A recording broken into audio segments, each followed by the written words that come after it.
Welcome to the Self-Publishing School podcast. This is the podcast to listen to if you're an aspiring writer or an author who wants to be more successful.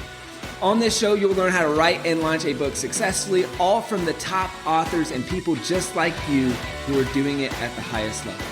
I'm your host, Chandler Bolt, the founder of Self-Publishing School, the author of the book called Published, and the CEO of selfpublishing.com. For free training on how to publish a book that sells 10,000 copies, go to selfpublishing.com/free training. Hey, Chandler Bolt here, and joining me today is Dr. Sonia Wright.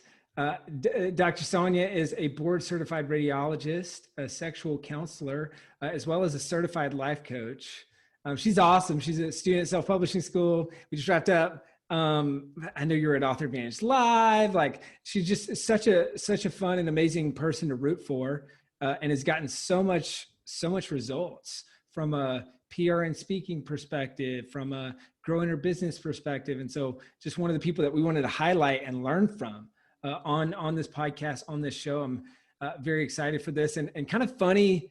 Well, I'll save the funny story for here in just a little bit, but I'm just super excited. So Dr. Sonia, welcome. Thank you so much, Chandler. I'm so happy to be here. Thank you. Hey, so let's kick it off with how did you find Self-Publishing School, and how did you end up joining Self-Publishing School, and why did you join us? Yeah, I was at Hal Elrod's event last year in San Diego, the Best Live Blueprint that he does every year, and you were speaking there, and I never do this, but he was holding this auction where you could pay $500 and have dinner with you. And I'm not the person that does this at all, but something told me that I had to talk to you and I had to have dinner with you. And I'm kind of an introverted person, and having to like put my number up to say that I was going to, have dinner with you, that in itself, but there's something so compelling. Like, I listened to you when you were up on the stage speaking, and I was like, I need to talk to this guy. I just need to do it. So yes. It's so funny. It's getting auctioned off is a funny experience.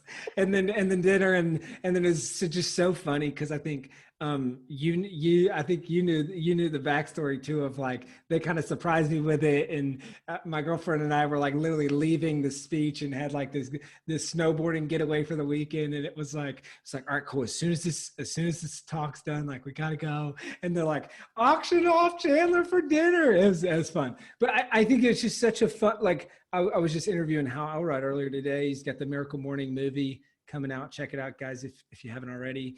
It's going to be amazing. So I just think that's just such a fun jumping off point. And I was telling him, like, all of our best people come from Hal Elrod's world, pretty much.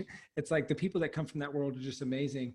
So walk me through, though. So, I was obviously at the conference talking about books and how to use a book to grow your business. And then, you said, hey, all right, I think in the beginning it was, all right, let's do the book stuff together. And then it was, all right, let's grow the business. And so I know there's probably a lot of people out there that we have publicity training and PR and speaking and, growing a business stuff. And then we have book stuff. And most people just know us for the book stuff. And then you also think about the chicken versus the egg. Like, do I do the book first? Do I do the business stuff? So what made you say, hey, I'm in, but then also like, okay, I'm in, and then I'm going to do the business stuff first though, and then I'm going to circle back to the book? Yeah, my original plan, I was all in on writing the book, and I had this plan. I was going to go away for the weekend to Las Vegas. I'm not sure why I would think I'm going to write a book in Las Vegas, but I thought that would be like write all day and party all night. I'm not sure what my plan was, but for some reason I thought that was going to be my plan. And then January came, and things are kind of crazy with my business and with work and everything like that. So I did not get to write the book. And just about that time, like in February, then you had a masterclass on your PR and speaking. And I thought, you know what, this is another one of my goals this year, was to write the book, but also to get more speaking engagements. And I wanted to know how to get on more podcasts, how to use that part to get my business out there. And originally I was going to use the book in order to like advertise my business and get that out there. But I thought, well, this is another way that I can tap into. And so I actually ended up being in your beta group for your PR and speaking course, which was the best decision that I made all year. Yes. Oh, yes. wow. Yeah. Wow. And why is that? And I guess more importantly is and probably more helpful for everyone is like, why was that the best decision? But what, like, okay, what was your goal with that? What are some of the results that you've seen? What were some things that you learned in the process? Yeah, so originally my goal was just to learn how to speak, how to do a webinar or a master class, how to get out there and do like the public relations side of things to get my name out there. So that's what I was originally planning on doing with it. And I was starting to grow my business by speaking on stages, and I thought that would be a good way. And then COVID hit, and I was so lucky to be in the middle of that course because you were teaching us Ah, how yeah. to do the virtual stages, right? So I was getting exactly what I needed at the exact time. And if I didn't have your course, I'm not quite sure what I would have done because originally I was planning on getting on live stages and doing it that way and then selling the book originally. But because the PR and speaking could also focus on the virtual stuff, that was amazing. And then I went from there on to doing some other stuff that you also offer as well. And that was Oh, the cool. course building. Yep. So let's unpack the PR piece. Yeah. So you joined the beta group and then the goal was to get on virtual stages. Yes. What did that process look like? I mean, I think I remember like you were a quick implementer. So walk people through like, how did you get clear on, hey, this is what I'm talking about. These are the types of opportunities I want. And then how did you get your first couple of PR and publicity wins? What did that look like? Yeah, well, I think because I was in the course and your course really just step by step tells us exactly what we need to do. And so I basically just followed everything that Sloan, who is the coach doing the course, whatever she said to do, I just did it, right? So it said to like reach out to people on podcasts and then reach out to your network. And so I worked the people that I knew in my network and I got on Facebook Lives. And then I started going from there and reaching out to different podcasts. And then after that, I started reaching out by this time, people were starting to switch over from their conferences they were going to have on live stages to virtual stages. So then I started reaching out to people for the virtual stage as well for these different conferences. And I just kept doing as much. I said that I was going to, work as hard as I could and just do everything that you told us to do. Awesome. And what so you start getting on podcasts, you start getting on Facebook Lives. What was your thought? Like, how did you figure out, okay, these are the types of podcasts that I want to be on? How did you see like, oh, this is going to tie into my business and this is going to grow the business? Like, how did that work? And yeah, how did kind of that whole process work? Well, you also helped us in the PR and speaking course. You helped us figure out our niche, which I knew the niche, but really helped me hone in on the type of people, the person that was going to listen to my message and make sure that I directed the message that way. So because I knew who I was going to be, my avatar, who I was going to be focusing in on, then I made sure that I was focusing in on podcasts and Facebook Live groups and stuff who could reach my avatar. And that's kind of how I figured out how to Yeah. go there. I see. So get clear on that. You got clear on the avatar first. Yeah. Then it's okay. What are the types of publicity opportunities and platforms or media that's speaking to this avatar? And Exactly. now let me use, as we would call advocates to reach out and get in front of those folks. Did you focus predominantly on podcasts? I think I remember it's like you also had a virtual summit. There was like a radio show. There was I went you had all everywhere. kinds of different, yeah. Yeah. So I just I used my network, and a lot of my network was Facebook Lives. And then I kind of grew it from there and started sending out emails and just checking in with people I knew. And then I think people started seeing me on Facebook Lives and on podcasts. And so then I started getting people inviting me to different podcasts. And then I just did the virtual summit wherever I could. I just came from every angle that I could think of to do this. And what worked best from a revenue perspective or from like bringing in business? Was it the podcast? Was it the Facebook Lives, the virtual summits, the radio, something different? Yeah, it actually started out as the Facebook Lives because I could have direct interaction with the people and I knew them and they could connect with me. I was in the process of really growing my business at the same time, right? So I had a Facebook page and I had a website, but the website really wasn't built out. I ended up building out the website again by May. And I took the course of PR and speaking from March through May. So because I didn't have the website up and running at 100%, it was more like the Facebook Lives. But then the website started kicking in, and then I would get more people contacting me through podcasts into the website, and then going from there. So it was just kind of step by step.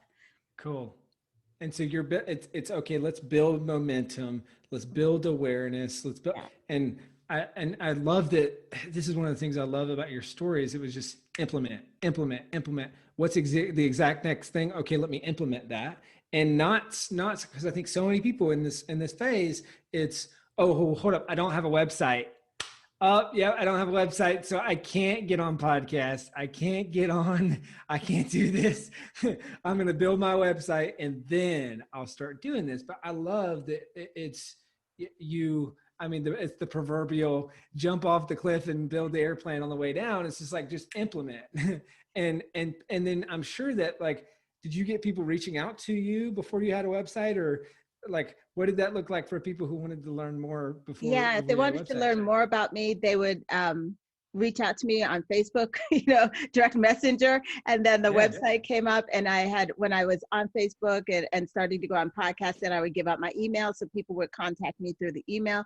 And then it was nice when I had the website, and it kind of all came together with that. So that was pretty helpful. But what else was extremely helpful was in the PR and speaking course, you helped us make a speaker's kit. And that was phenomenal. So it made me kind of legitimize me, right? So like, as it has all the information right there. Right. And then, so if anybody wanted to know about me and know if it would be a good fit for a podcast or Facebook Live or whatever, I could just send out my speaker's kit. And that, I really think that made a big difference as well. That's so great. And so what, refresh my memory, like throughout this process, do you have I think you already had a business, but it wasn't online, right? And so, or what were you kind of doing? It was kind of like a jobby. It wasn't, it was just like a little something. I had made a little bit of money the year before, and I wanted to figure out how to build it up and what to do to really make this a real business, right? And so the PR and speaking just helped so much to elevate it to that level. And then they had a challenge within the PR and speaking, and I was determined that I was going to win one of the spots so that I could talk to you about what should I do next, to build my business. And so I ended up getting on that call with you, and I was saying, okay, I'm doing this. I'm reaching out to podcasts and Facebook Lives, and I'm starting to get some people contacting me. What's the next step that I should do? And like I said, I'm starting to build a course, but I don't have it already built yet, but this is where I'm thinking of going with this. And then you're like, sell the course. And I'm like, but it's not built yet. It's halfway through. You're like, sell it now, do a pre-launch.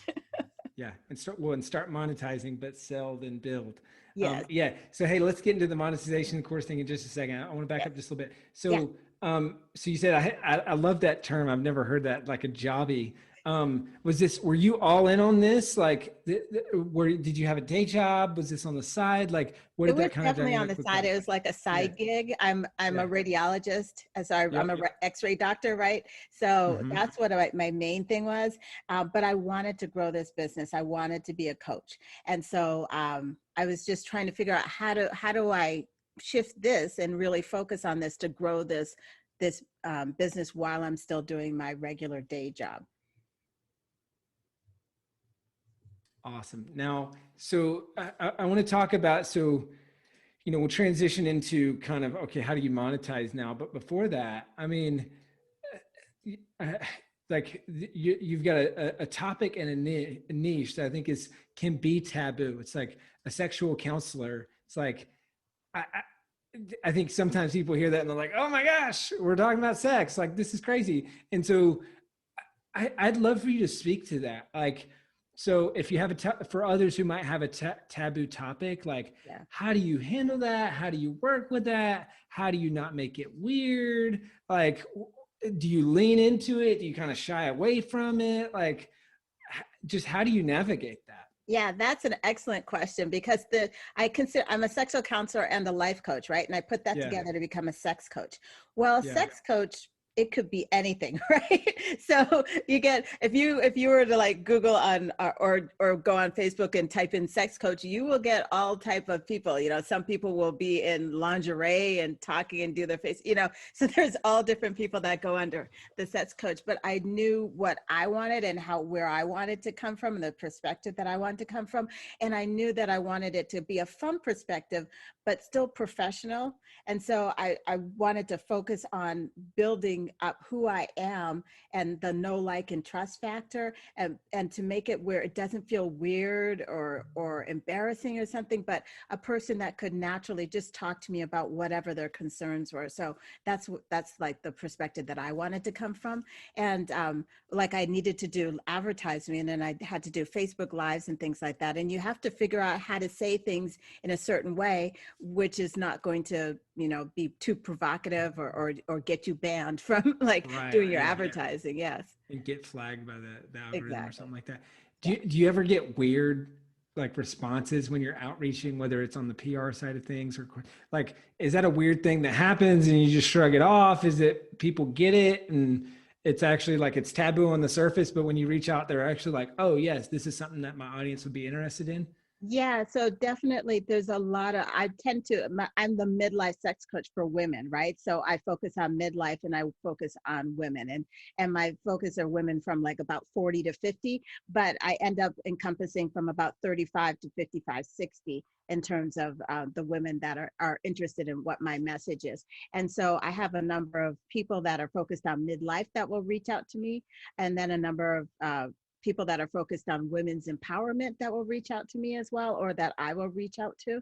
So that's kind of along the lines that it goes quite a bit. And they're just happy to have somebody to be able to talk to about this, but that's not in kind of a weird way of doing it. For sure. That's so smart. And so let's talk about that for a second. I mean, the midlife sex coach for women, like that's so specific. And I think so often, you know, whether we're coaching people from a publicity side of things or book side of things, it's like they just cast this wide net and it's like how to live an amazing life and fulfill your dreams and all this, like, and if it's for everyone, it's for no one. Right. So how did you land on that? How did you get so specific? And how have you seen like the benefits of that, of just being super specific about exactly who you help and kind of exactly who you talk to? Yeah, I think in terms of the midlife, I know what it's like to be a midlife because I'm in the middle of it, right? So I know you're juggling a job, raising kids, you might be empty nesters, but so much has gotten in the way that you haven't had a chance to look at your sexual intimacy, and that usually goes by the wayside, or it can go by the wayside. And then you get to this point in your life, in your midlife, where you're figuring out how you want the rest of your life to go. And then you're like, hey, I forgot about this and I'd really like to incorporate it back into my life. So I knew that that was like a focal issue or pain point that my avatar, or the women that I work with, were dealing with. So that was like an area that I definitely wanted to focus in on with them. So that was kind of like an important factor for me. Hey, Chandler Bolt here. I hope you're loving this episode so far. It's time to go from inspiration to implementation. All right, so if you've learned something, we want to help you implement what you've learned with your book. So what I want you to do right now is go to selfpublishing.com/schedule, book a publishing consultation with one of the experts on my team. We'll talk about your goals for your book, your dreams, your challenges, your next steps, and we'll start putting together a plan. All right, so go to selfpublishing.com/schedule, book a call with the team. Let's see how we can help with your book. It's time to implement. And so really focus on who can you help? Yes. And in some cases that also overlaps with who can you relate to? Yes. And speak from personal experience, which I think is just, it's so great. And so guys, if you're listening, watching, like, get more specific, get specific with your avatar. And I love what you said, and just backtracking a little bit. And we talk about the 4 P's of a high converting offer, or a book that sells well, is person, pain, promise, prize, right? So get very clear on the person that you're speaking to. What's the pain that they have? And then what's the promise that you make them? And then the price that they're willing to pay, right? And so I think by getting so clear on the person, you know the pain as well as a part of that. And so doing that, I love what you said, is there the midlife people reach out to you, but also the women's empowerment groups reach out to you. It's like, and because it's so clear, right? And so it's kind of, we talked about this as part of Author Advantage Live and the 6-Figure Author Challenge and all that of with my brother and his wife with Bolt Farm Treehouses is like, oh, who's going to come to Bolt Farm Treehouse? It's going to be, you know, the empty nester. It's going to be the tired parent, or it's going to be the honeymooner, right? And so like those are, so you have these avatars, and you can create avatars and pockets for those avatars, and then reach audiences or that makes sense. So I just think that's great, and I love that in that beta group we had you as a sex coach, and then we had a Christian girl in a yoga world, and just like I think two great examples of like, I want to say that they're opposite. They're just very different, right? And I think she feels taboo of like, oh, Christian girl in a yoga world, and the same way that you feel taboo. And so, any like tips, just final tips, and I'd love to move into to business growth and course stuff and all that. But like, any other tips for people who say, hey, I'm speaking on a taboo topic, like how do I navigate that well, or be confident in that, and kind of all that good stuff?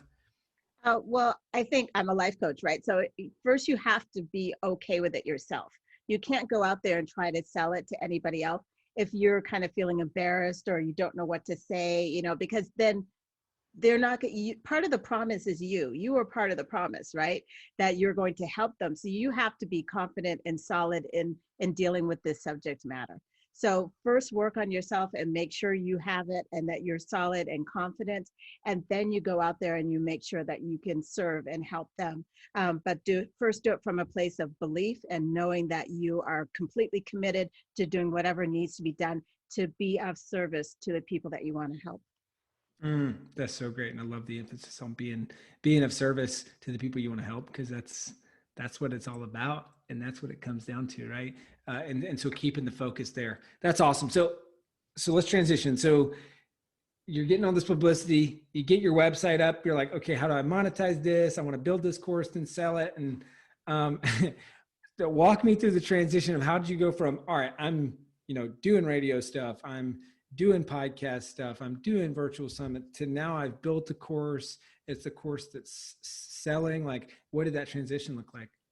Yeah, so it's kind of, I'd say it's like parallel tracks. So there's like the publicity side of things that you do in your business, and then there's the work that you do behind the scenes for your business to grow your business. And originally my focus was on coaching individuals, and that's what my plan was. Then COVID hit. And I had to kind of pivot, and I had to go about it a different way, because I was doing individual coaching, which was at a higher price point. And so I was like, how can I help more people, but at a different price point that people might be able to, when financially people don't know exactly what's going on, maybe they may not be able to commit to like this hundreds, thousands of dollars, but maybe they could do a couple of thousand. So that's why I decided I would do the group coaching. And so that's where I pivoted there. And then I started building the coursework and then going from there. Got it. So you started one-on-one and then moved from one-on-one to group. Yeah, exactly. Got it. Okay. And then what did that process look like? I mean, I know we worked together as part of the Course Building for Authors program, and then talked about sell, then build. Like, how did you, and because I think once again, it was like, and I really want to unpack this for you. It was like, you were in the beta group for PR and speaking, and it was like first 5 gigs, like 5 publicity opportunities. Like, you were one of the fastest to get there, I think in a month or maybe even less. Right. And then moving to Course Building for Authors, same thing. Like, we took a class of students, I think, through that. And it was, I want to say it was like 47 grand in 45 days or 60 days or something like that. How did you get customers? What did you do? Like, how did you get people in your ecosystem? Like, what did that whole process look like? Yeah. Going from, okay, now I'm launching this and I've got customers. Right. So I was like, okay, I'm building this course. I don't exactly know what to do with it. I ended up talking to you. You said, start selling it right now. So I was like, okay, let me start selling it right now. I'm like, wait, I don't have a sales page and I don't really have a way to capture money. So then over the weekend, I made a ClickFunnels page. I knew nothing about it. And then over the weekend, I learned it really quickly and built something, that I could put people to, like funnel people into this, right? So that's what I had. And that was really helpful too, because I would talk to people, they would know who I am. And then there was a sales page that they could go to, which would reinforce everything that I had already told them and help them make that decision. So that's what I did. And I focused on my beta group, and my goal was to get 10 in the beta group. And I think in like 2.5 weeks, I had made $10,000. So I had proof that I could do this. And so then I focused on continuing to build out the course while I had the people in there, and asked them if this was like meeting their needs and how I should tweak it. So I had that going on. I was still continuing to do the PR and speaking and getting out there, but now I had a course that I was talking out as well. Yeah. So that's kind of the two sides of it. Nice. And so you started getting paying customers, and then now you have a thing that you can sell, and then still getting PR publicity. So it's like, okay, now when you go on those, get those opportunities, you can use that to dovetail directly into the group coaching program. Exactly. Yeah. Got it. And so how did you get those first 10 paying customers? I mean, your first 10K within 2.5 weeks, like, what did that look like? Where did those people come from? They came from everywhere. Like I went on Facebook Lives, I went on podcasts, I went into friends groups, and I have my own Facebook page. So I started doing that as well. And then with the PR and speaking, you guys taught me a webinar. So I started using the webinar as well. And so I was just trying to get people in from anywhere that I could. I was reaching out to people. I was sending emails to people. I was starting to grow my email list. This is when my email list started growing as well. So I was doing it from every angle, and I got the 10, and I was like, okay, here we go. And so I took the group through, I think I went through 10 and a half out of my 12 weeks before I did a real full launch. I see. That's what I did. Yeah. In July, I did a full launch. And so what did what did that look like? So you're going on podcasts, you're going Facebook Lives and groups and all that. And was it check out the sales page? Was it book a call with you? Like, how did they go from I'm interested to I'm a paying customer? Yeah, most of them ended up doing, well, the ones that are in my PR, the original beta group, a lot of them had, between podcasts and Facebook Lives, they had already seen me a number of times. So they were at this position where they're like, okay, I trust her, I know her. Yeah. So let me reach out to her and let me buy this, and then let me get into the course. So that was like that group. The rest of them I did, when I did my big launch, I was working in the day with my radiology, and then in the evening I was doing 4 and 5 consults a day. Like I was just like knocking it out as fast as I could. I think by the end of it, I couldn't really talk anymore. That is wild. So walk us through that. I mean, that's wild. So, all right, you got your first 10 customers in 2.5 weeks, and you go through, and so it's the exact process we teach, right? It's sell, then build. So you've got paying customers, and you're delivering the live group coaching experience over the course of 10.5 weeks, or over the course of 12 weeks. But then at the 10.5 week mark, you said, all right, I feel like this is ready to more evergreen or to sell the next batch. So what'd you do then? And you talk about the big launch, like, what did you do to launch? And I mean, we just kind of fast forwarded to the end real quick, which is you're working a full-time day job, and then as a radiologist, and then 4 and 5 calls every evening.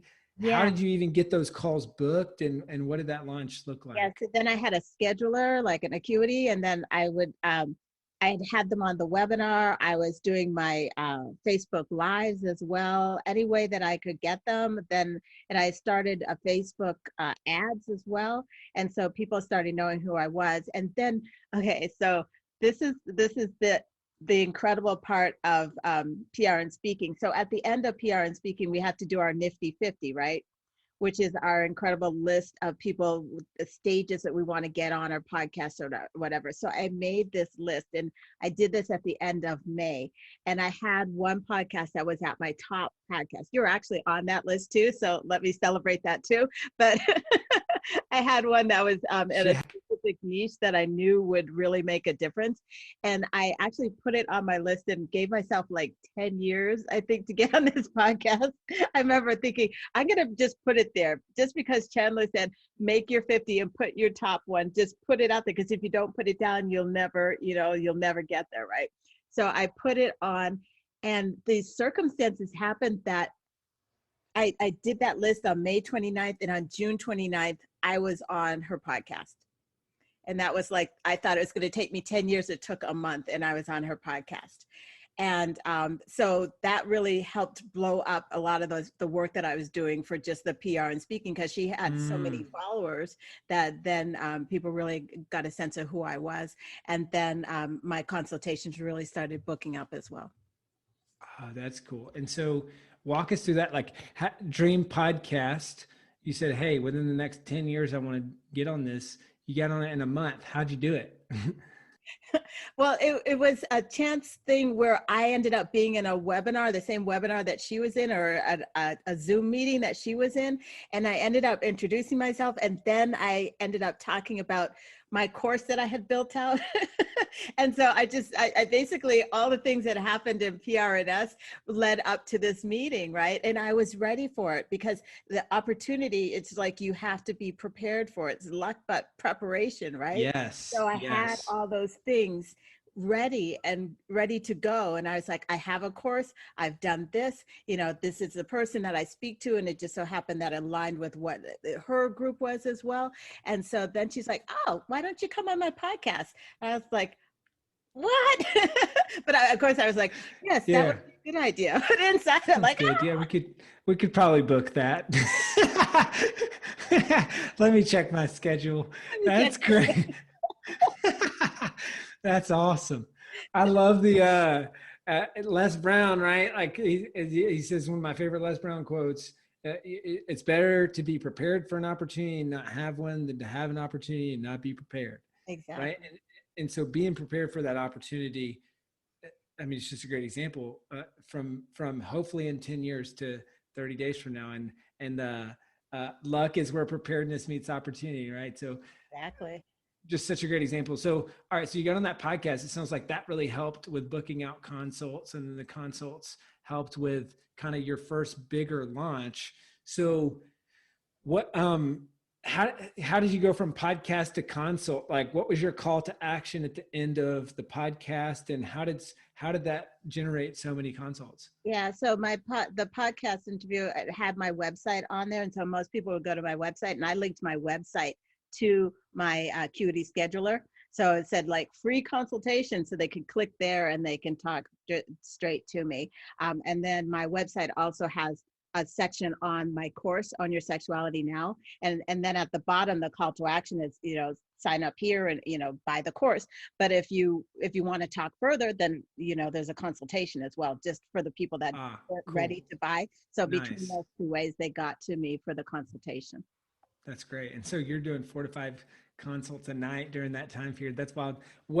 How many students did you sign up? What did the revenue look like during that launch? How did that kind of shake out? So I was working my butt off, right? And I ended up with $70,000 in cash at the end of it. I had 40 students, and then I had another 12 that was in receivables. So I ended up with that launch doing $82K. So that was, and this is why I love you, Chandler, because like my life changed because I listened to what you told me, right? That is unbelievable. I was just taking that. So you said 70K in cash, 82K in 70 in cash, and another 12, so a total of 82K. Yeah. Wow. And 40 students. And 40 students, yeah. That's awesome. That's so cool. And wow. And so, gosh, this is just such an awesome, awesome success story. So let's kind of fast forward to, okay, so this launch happened, knowing what you know now. And I know, so that was a few months ago. Like, what's been the progress since then? And what's next? Like, where are you putting your focus towards to kind of keep building this? Yeah. So I learned so much for that launch. And so I'm actually about to start another launch. I have another course that's opening and starting on November 11th. So I'm about to launch again. And so I'm going to do similar to what I did previously, less consultations because I've been working more on getting my information out there and getting on more. I still continue to get on podcasts, and do that type of work so people know who I am. And so now people are starting to come to me. They know who I am. So I don't have to do as many consultations as I was doing previously. And nice. And then I had consistently, like between launches, I've had at least 10K months, just with bringing in the people and doing private coaching as well. So I've like had that consistent revenue. And then now I'm kind of revving up for another launch again. And in the meantime, I've grown my list. When I started with the July launch, my list was about 300. Now my list is about, and I'm talking about email list, is about 2,300 now. Oh, wow. That's unbelievable. You said you started, it was how big you said? It was 300. And so I was doing webinars, but I was doing Facebook ads to my freebie. And I was also doing webinars, Facebook ads to my webinars. And so I'm just growing it and just doing every angle that I can work it now. So now this launch will be a little different, right? Because before I wasn't known as much and I didn't have an email list, but now I have the email list and I've been nurturing that list and, sending out emails to them periodically and working on a number of different factors such that now that I've grown my email list, that's going to be a major part of this next launch. Yeah, for sure. And that'll be a good time to dive back into the PR and speaking material. Go back to the webinar material because you'll relearn and it's spaced repetition, right? So it's all right. Come back to that and then do it again, and your webinar will be even better. It'll convert better. All that. And I don't know if you know this, but that's the same training that we send people internally. So we have people in the SPS team do webinars, and they go through that training to prep for their webinars. So that'll be a good kind of refresher as you roll into the next launch. What would be your tips for folks, like kind of in the home stretch here? So just a couple final questions, but tips for folks. I mean, as someone who's just implemented so well, any parting pieces of advice for whether they're whether they're listening to this and then going to implement, or whether they're working with us in one of our programs, like, how do you do it? How do you implement so well, and any tips or lessons learned that would be helpful for others? I just focused on, I have a goal. This is something I want to accomplish. There's going to be discomfort and I have to be okay with the discomfort. It's not going to be fun. It is fun. When I looked at my bank account, that was hella fun. Right. Yeah, but in between, the discomfort part comes when you're putting yourself out there, when you're saying, hey, can I be on your podcast? And they're like, no, get lost. So there's that, right? But then I just kept saying to myself, if they say no, I'm in no worse position than I was before, but they might say yes. And so I have to be okay with trying this. And then, I focus so much on, I say I'm on a mission to end the emotional pain and isolation associated with sexual difficulties for women. So then when I'm at that place where I don't want to put myself out, then I think of like the woman that's out there all alone that needs something. And I'm not there because I'm like too focused on myself and I don't want to put myself out there. I don't want to hear a no, but she's over there crying in pain. And if I would just get over myself, I might actually be able to help her. That's amazing. That's just, and listening to this, watching this, think about the same, what is the equivalent for you, right? For me, it's the person who's struggling, that wants to write a book but doesn't know how, or it's the person that totally got taken advantage of by a publisher because they didn't know about self-publishing school, or it's and so thinking, when you have that conviction of like, okay, I'm morally obligated to get this in front of those folks because this is going to really help them. And I think it goes from me to we, and like I can help these people, and it kind of takes the me out of it, which I think is super important to get over that fear and kind of trepidation throughout the journey. So let me ask you this, Sonia. So you've got, I know you mentioned like, hey, in the beginning, it was like a book was going to be the first thing. Now it's okay. We went heavy into the business. That's been a really good choice from a business perspective. And I think you said over the next year, then it's adding the book into that. How do you see the book kind of playing into this, and what's your plan for the book, kind of when you add it in, and how it's going to help your business? Yeah. So I'm finishing up my launch this year, and then starting in next year, I see the book helping me on that side. And so the book is probably going to be called Own Your Sexuality Now. And it's going to be the different aspects that I take everybody through in order to get to that place where you're enjoying, the best sex life that you've wanted. Right. So that book is going to help so many other women. If they can't come to my program, they can access. If they want to see who I am first, they can start with the book, and then they can go from there. But it's another way for me to reach and make a difference, and to help women and have them come and see what it is that I do as well. Yeah. Well, and it's pouring gas on the fire, right? Like, you've got a fire going, and now the book is going to help get more leads. It's going to help get more sales, more referrals, and just going to help this thing move even faster. And one just quick tip I'd say is, like, I love how specific you are with your hook. So I would probably in the subtitle really key in on the midlife sex coach for women piece, that it's specific to women and midlife. And I think getting real specific with your book, it's going to help you even bring even more people in your ecosystem, because they're the right people, right? And so it's being specific. So in the same way that you did that on the publicity side of things, I would definitely do the same thing and get narrow and get specific on the book. Fabulous. Thank you. I appreciate that. Yeah, of course. All right. Well, this has been awesome. It's been awesome, Dr. Sonia. Really, really appreciate this. 2 final questions. First one, knowing what you know now, what would be your advice to the others, like the other Sonias out there, right? Which was gosh, it hasn't even been a year since we met. And so the person who's about to start on this journey of writing their book, or about to start on this journey of launching their online business, their group coaching program, their course, their PR speaking, things like that. What's your advice to those folks knowing what you know now? Yeah, they just need to do it. Don't be afraid to do it. Recognize that it may not be easy, and it's not going to be a piece of cake, but it's going to be so worth doing it. I thank God for this year, because it's made a difference in my life, but it's made a difference in so many other women's lives. And so, and their husbands. Actually, it's gotten to the point where the husbands are telling other husbands, dude, just have them take the course. That's a good referral network. Exactly. And I'll pay for it. You've got to call Dr. Sonia.